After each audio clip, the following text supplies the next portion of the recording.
Hey, Pastor Ray Barnett here with you. Glad that you could be with me here on the Oasis. And as always, I wish you a good morning, a good afternoon, or a good evening, depending on what time you're watching this broadcast. Today is Wednesday, October the 18th.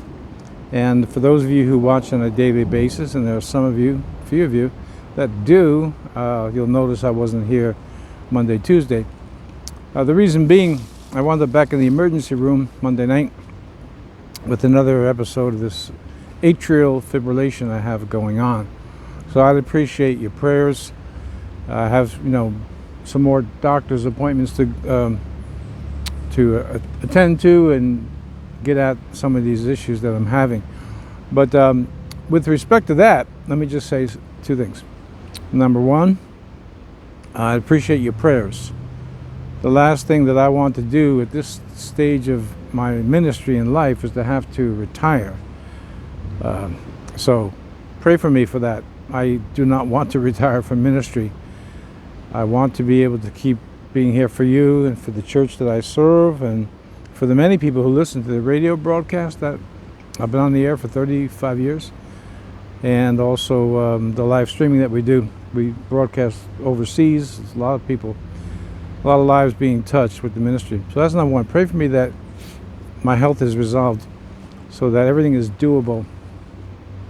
That leads me to the second thing, is that for the moment, while I'm walking through my own present distress, make sure you have the notification button on, bell, because I may be here, today's Wednesday, Thursday, Friday, and then Monday, Tuesday, all next week, 5 days in a row. I really enjoy doing this with you and for you, but I'm being ordered to slow down, including by my wife. So I got to do what I had to do. I have to do what I have to do so I can be a good example for you as well, that I don't live by something other than I'm teaching you here on the broadcast. So I'd appreciate your prayers. I really would. Let's believe Christ together, in this case for me, that my present health situation will be totally resolved. And I have faith that it will be. I actually believe I know what's causing the atrial fibrillation. And part of it is just I'm not as young as I used to be, and I got to just got to change some things in my life and change some things in my lifestyle. Other than that, doctor at the ER, who I had twice in the past month, and I've been there twice, says, you're very healthy, 69-year-old, minus the fact that I'm in the emergency room at the time when he says it. Said your blood work is pristine, what's the word he used. So there's a lot of good news and good signs.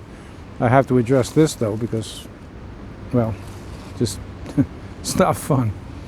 All right. With that being said, remember, hit the notification button in case tomorrow I'm not here and Friday I am, and if I get into it 2 days a week or 3 days a week until I'm out of the woods, not literally out of the woods, until I'm out of the woods, just keep that notification button on. Now, what I want to tell you today is how to stop a panic attack. Many of you watching have them. They are also no fun. And interestingly, the atrial fibrillation, which is basically heart arrhythmia, palpitations, that I had this week, and I have had a few episodes of it, mimics a panic attack. So I knew what to do, and in this case here, just to remind you, the right thing to do was to go to the emergency room and get checked out, because my heart rate was quite high. And just to give you a brief end to that story, as I lay there more and more, my heart just kind of settled back down again, went into normal rhythm, and as they say, it was all good. But I'm leading by example. When I think there's something going on that I'm not sure what's going on, I go to the doctors, just like I've told you. But when you have AFib, as I do, and I just developed this, I haven't had this all my life, it just happened in the last,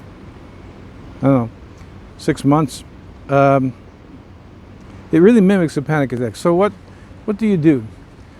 The most important thing that you can do when it comes to a panic attack is to become objective about it. And I'll give you an example of what I'm talking about. Objectivity is the way to not make your panic attack increase. And this is another big subject, panic attack. We could spend at least a week on these short broadcasts on this subject, but let me just give you some real tips on how to prevent it from getting worse and ultimately to stop a panic attack, okay? Well, again, for those of you who have experienced panic, you know what it's all about, so no need to explain a panic attack. If you don't have them, you don't have to worry about this teaching. But you want to become objective. Let me give you an example of what I'm talking about. I have a glass pulpit. For those of you who watch the live streaming, you know that. And I designed the logo for our ministry, and I had a glazer, a young guy who was in our church before he moved to Texas. He was the one who actually made the pulpit. So the pulpit was made of glass. And the logo was designed by me. Now, I could talk about my pulpit two different ways. One is objectively, which is what I'm sharing with you today. I could speak about its dimensions. At the top is got 6 sides to it. And there's a place, of course, to put the Bible and hold it from sliding off. There's the Time for Truth logos on the front. And then there's I go through the whole dimensions, and I'm talking about the pulpit objectively. Now, the other way I could talk about my pulpit is to go on and talk about some of the great experiences that I have had and others have told me that they have had from the preaching, and to really inject a lot of emotion as to, the time that we we're here together. And remember, I was preaching that message to you. Then we had a time of prayer, and people were weeping and crying, and you don't know how much this means to me. And this pulpit, I designed the logo and on and on. Now I'm not talking about the pulpit objectively. I'm talking about the pulpit emotionally. Okay, that's just an illustration of what the main point of this teaching is today. The main point is that when you're having panic, and you're heading into a panic attack, you have to become objective. This, as I say on this broadcast so often, is much easier said than done. But objectivity, when you're looking at your own symptoms, heart palpitations, chest pain, and by the way, I was in quite a bit of pain, which was I was experiencing it here, which would approximately be where your heart is, but I know my anatomy, so I knew it was a little lower down underneath where the stomach or even the small bowel would be, and I was doubled over in pain. Anyway, I knew in my head what not to do. My wife drove me down. I'll tell you what, she could drive fast when she wants to. That was some ride.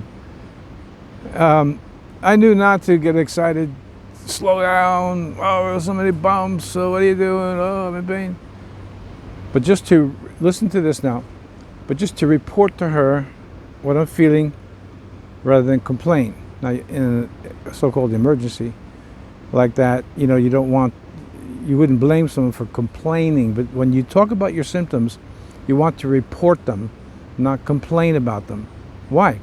Because a report is more objective, may not be completely objective, but it's more objective than when you start complaining. The emotions get involved, and let me tell you something, my brother and my sister, everything you experience in your body, it just gets worse the more emotional you get. Let me say it again.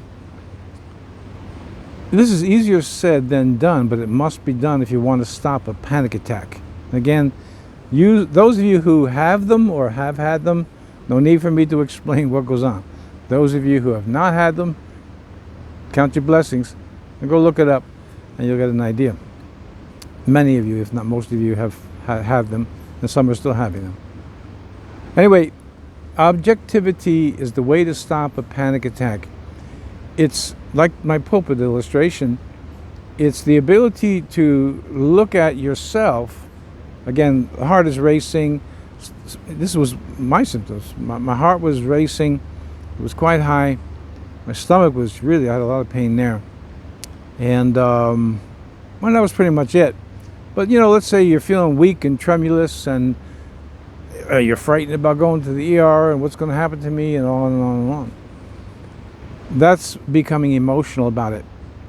And let's say I did not speak in any way, shape, or form disrespectfully to my wife at all. But ordinarily spouses will talk that way. Come on, start. What do you mean? Get me down there, and why are you driving so fast? And watch the curves and all that stuff. Because you're excited. You're upset. But the emotion is going to make the predicament even worse. So for me on Monday, I knew what was going on. I knew this wasn't a panic attack.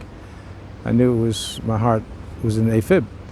But I knew enough to just stay calm and deal with the whole thing objectively. Just, what am I experiencing? Okay, well, that was easy. There was pain in my my stomach, and atrial fibrillation. Panic attack, you have many more things. You're weak. If you start complaining about it and getting emotional about it, the symptoms are going to increase in intensity. If you could talk about it, report it. Let's say you're talking to a medical professional or to your spouse or to whoever will listen to you. And you can report what's going on in a calm manner, which once again is not easy to do.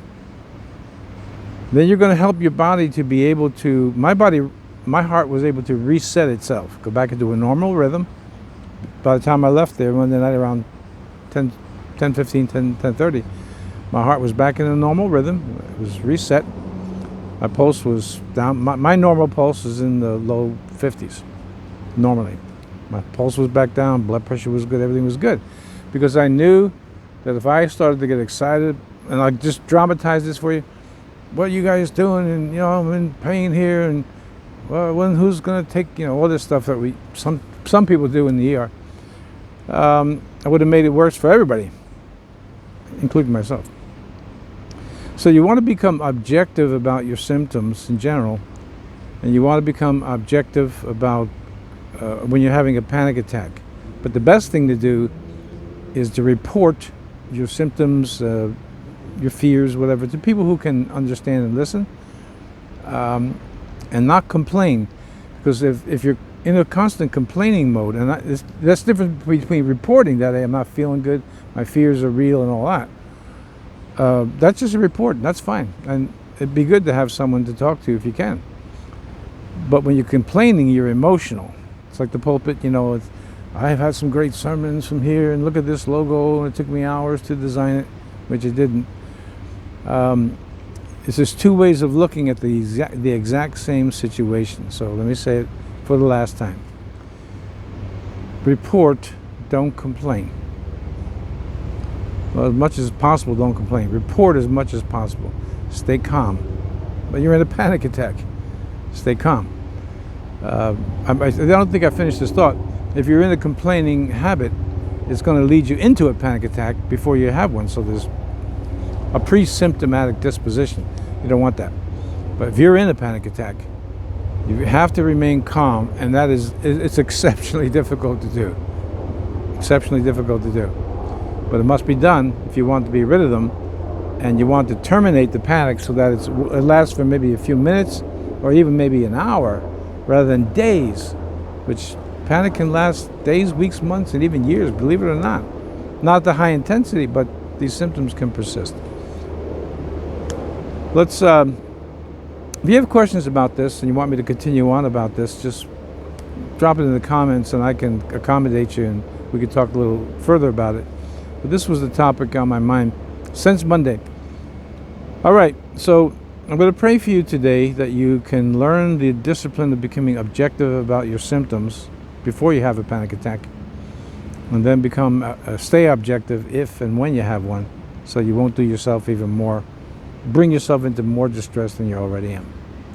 Father, I pray for my friends once again that you would touch them and heal them, even as I myself, I'm in need of healing.